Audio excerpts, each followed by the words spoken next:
हाय everyone viewers, इस video के अंदर हम matriculation category sample paper discuss करेंगे जो कि screening test of BPS 5 to BPS 15 तक।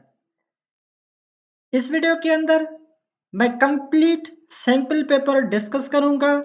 पेपर कैसे आएगा, सबसे पहले हमारे पास 3 पार्ट्स हैं। पार्ट 1 हमारे पास है इंग्लिश, उसके हमारे पास 40 क्वेश्चंस होंगे। देन पार्ट 2 मैथमेटिक्स है, इसके हमारे पास 20 क्वेश्चंस होंगे। देन पार्ट 3 हमारे पास जनरल नॉलेज, इसके हमारे पास 40 क्वेश्चंस होंगे। तो 40 हमारे पास 80 आ जाएगा और 80 प्लस 20 तो 100 मार्क्स।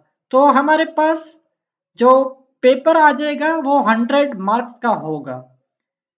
अब पार्ट 1 से हम स्टार्ट करेंगे, लेकिन इससे पहले मेरा एक रिक्वेस्ट है, अगर मेरे चैनल पे न्यू हो तो काइंडली मेरे चैनल को सब्सक्राइब करें, साथ ही बेल आइकन प्रेस करें। वीडियो को लास्ट तक देखें, अगर आपको समझ में आ जाए वीडियो को लाइक दें और अपने फ्रेंड्स के साथ शेयर करें। व्यूअर्स, मैंने बहुत से यूट्यूबर देखे हैं, लेकिन ऐसी वीडियो आपको कम जगहों पे मिलेगी। यहाँ मैंने बहुत से रिसर्च करके ये सैंपल आपके लिए बनाया है। चलिए स्टार्ट करते हैं। सबसे पहला हमारे पास क्वेश्चन आ जाएगा रीडिंग एंड कॉम्प्रीहेंशन। तो इसके हमारे पास 10 क्वेश्चन होंगे। Read the following passage carefully and answer the questions from 1 to 2 set below it. एक हमारे पास पैराग्राफ यानी पैसेज दिया होगा, उसमें से हमारे पास एंटोनिम्स, सिनोनिम्स, या हमारे पास एरर डिटेक्शन या सेंटेंस स्ट्रक्चर आ जाएंगे। तो सिंपली हमारे पास ये एक पैराग्राफ है। अब इसमें हमारे पास कुछ वर्ड्स को अंडरलाइन दिया हुआ है। अब क्वेश्चन फर्स्ट हमारे पास आ जाएगा, ये तो सिंपल है, the nations of the world wanted peace. अब हमारे पास यहाँ एक वर्ड है नेशंस अंडरलाइन में, तो यहाँ पूछ रहा है कि Nations in the sentence means. तो हमारे पास हम ऑप्शंस होंगे। ए ऑप्शन हमारे पास पीपुल, बी ऑप्शन है पीपुल्स, सी ऑप्शन है पॉपल्स, डी ऑप्शन है मेन। तो यहाँ इसका करेक्ट आंसर मैं बताऊंगा। वैसे ये रिसॉल्व होते हैं, लेकिन मैं आपके लिए सॉल्व करके बता रहा हूं। तो इसका हमारे पास करेक्ट आंसर बी आ जाएगा, पीपुल्स।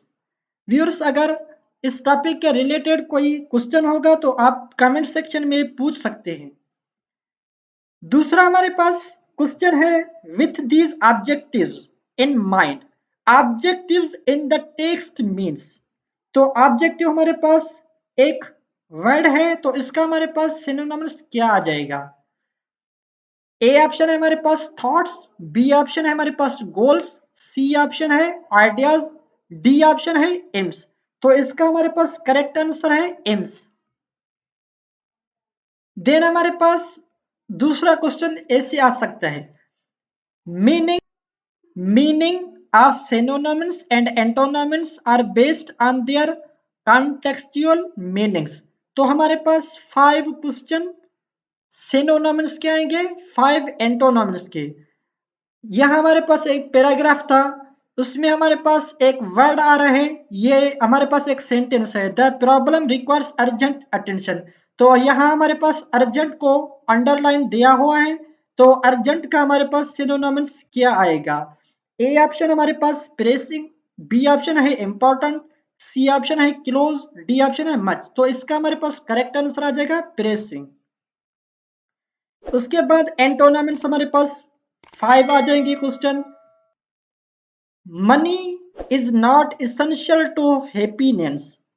तो इसका हमारे पास ए ऑप्शन है अनइम्पॉर्टेंट, बी ऑप्शन है इनएसेंशियल, सी ऑप्शन है यूजलेस, डी ऑप्शन है इंफीरियर। तो यह हमारे पास इसेंशियल है, तो इसका हमारे पास एंटोनिम्स इनएसेंशियल आ जाएगा। तो इसका हमारे पास करेक्ट आंसर है इन इसेंशियल। उसके बाद हमारे पास आ जाएगा स्पेल चेकिंग। इसके हमारे पास 5 क्वेश्चन होंगे। तो यहाँ हमारे पास क्वेश्चन होगा find the correctly spelled word. तो यह हमारे पास 4 वर्ड हैं। तो इसमें से कौन सा हमारे पास करेक्ट आंसर है? तो यहाँ हमारे पास बी ऑप्शन डेलिनेट। तो यहाँ मेरा कंप्यूटर ने पहले बता दिया कि कौन सा वर्ड हमारे पास राइट है। यहाँ जो भी हमारे पास वर्ड रेड है वो डिक्शनरी में मौजूद नहीं है। जो हमारे पास यहाँ इसके पास बी ऑप्शन है उसमें हमारे पास रेड अंडरलाइन नहीं है, तो ये हमारे पास डिक्शनरी में मौजूद है ये वर्ड, तो इसलिए इसका बी ऑप्शन राइट है। उसके बाद हमारे पास एरर डिटेक्शन के 5 क्वेश्चन होंगे। Detect the error in the following sentence. तो ये हमारे पास एक क्वेश्चन है, water is not perfect portable. A में एरर है, बी में, सी में या डी में। तो यहाँ हमारे पास सी में एरर है, तो इसका पास करेक्ट आंसर क्या होगा? Water is not perfectly portable.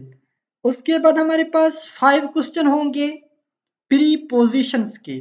तो यहाँ मैंने सिंपल के तौर एक एग्जांपल दिया है, we spend the whole holiday dash the beach. In beach, up beach, on beach या एट बीच। तो इसका हमारे पास सी ऑप्शन करेक्ट है, ऑन। उसके बाद हमारे पास 5 क्वेश्चन होंगे सेंटेंस स्ट्रक्चर के। यहाँ क्वेश्चन है हमारे पास which one of these is a complete sentence. यहाँ हमारे पास 4 एमसीक्यूज होंगे, इनमें से कौन सा हमारे पास कंप्लीट सेंटेंस है?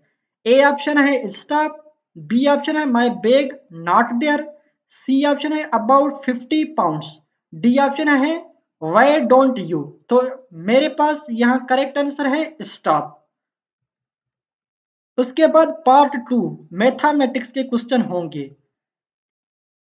सबसे पहला हमारे पास क्वेश्चन है व्हाट परसेंट ऑफ 25 इज 10।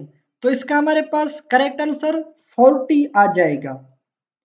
उसके बाद दूसरा हमारे पास क्वेश्चन है, यह हमारे पास वर्ड प्रॉब्लम भी होंगे और बॉडमास के भी कुछ एग्जाम्पल होंगे। What is the solution set of the equation x square minus 3x minus 10 is equal to 0? तो इसका हमारे पास ए ऑप्शन करेक्ट है, 5 कामा -2। उसके बाद expressed as metres per minute 10 kilometres per hour in equivalent to. तो ये हमारे पास एक वर्ड प्रॉब्लम है, इसे कैसे सॉल्व करेंगे? तो सिंपली 10 किलोमीटर पर आवर है तो इसका हमारे पास 16,000 होगा मीटर, डिवाइड करेंगे 60 मिनट से, तो इसका हमारे पास 1000 मीटर पर मिनट आंसर आ जाएगा। तो इसका हमारे पास डी ऑप्शन करेक्ट है। उसके बाद एक एग्जांपल है, सॉल्व फॉर x 6 ब्रैकेट में x+1 ब्रैकेट फिर इज इक्वल टू 4x। तो इसे हम सॉल्व करेंगे तो इसका हमारे पास आंसर आ जाएगा -3, D option.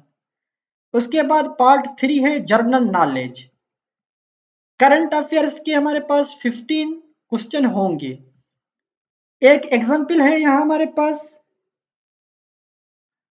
Lewis Gola from USA won the Nobel Prize 2020 in the field of। तो यहाँ हमारे पास सम ऑप्शंस होंगे। ए ऑप्शन है हमारे पास लिटरेचर, बी ऑप्शन है फिजिक्स, सी ऑप्शन है पीस, डी ऑप्शन है मैथमेटिक्स। तो इसका हमारे पास करेक्ट आंसर है A literature. Everyday science के हमारे पास 10 क्वेश्चन होंगे। सबसे पहला हमारे पास क्वेश्चन है the SI unit of energy is joule. इस्लामियत और पाकिस्तान स्टडी के हमारे पास 5 क्वेश्चन होंगे। यहाँ मैंने एग्जाम्पल के तौर एक क्वेश्चन दिया हुआ है, which country is not the neighbour of Pakistan. तो इसका करेक्ट हमारे पास आंसर है सी, इराक। उसके बाद एक क्वेश्चन है, which prophet of Islam is called इमामुल अंबिया।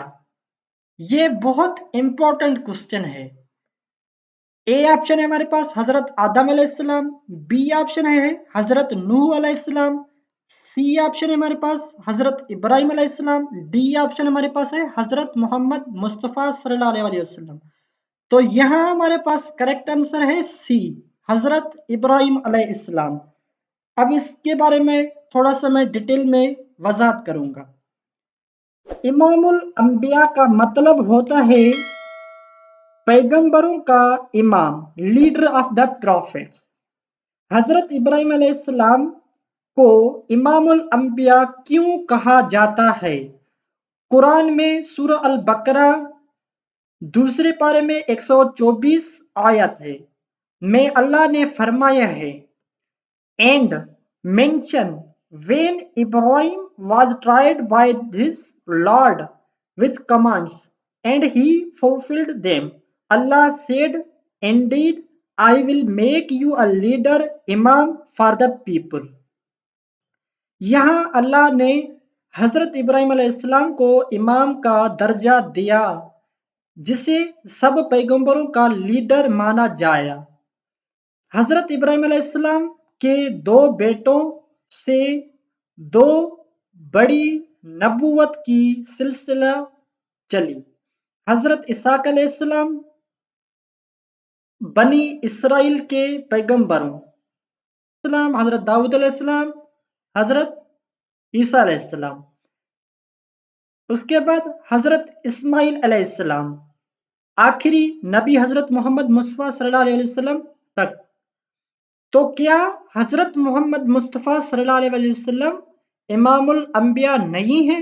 एक्चुअली हजरत मोहम्मद मुस्तफ़ा सल्लल्लाहु अलैहि वसल्लम का मकाम इससे भी बुलंद और आला है।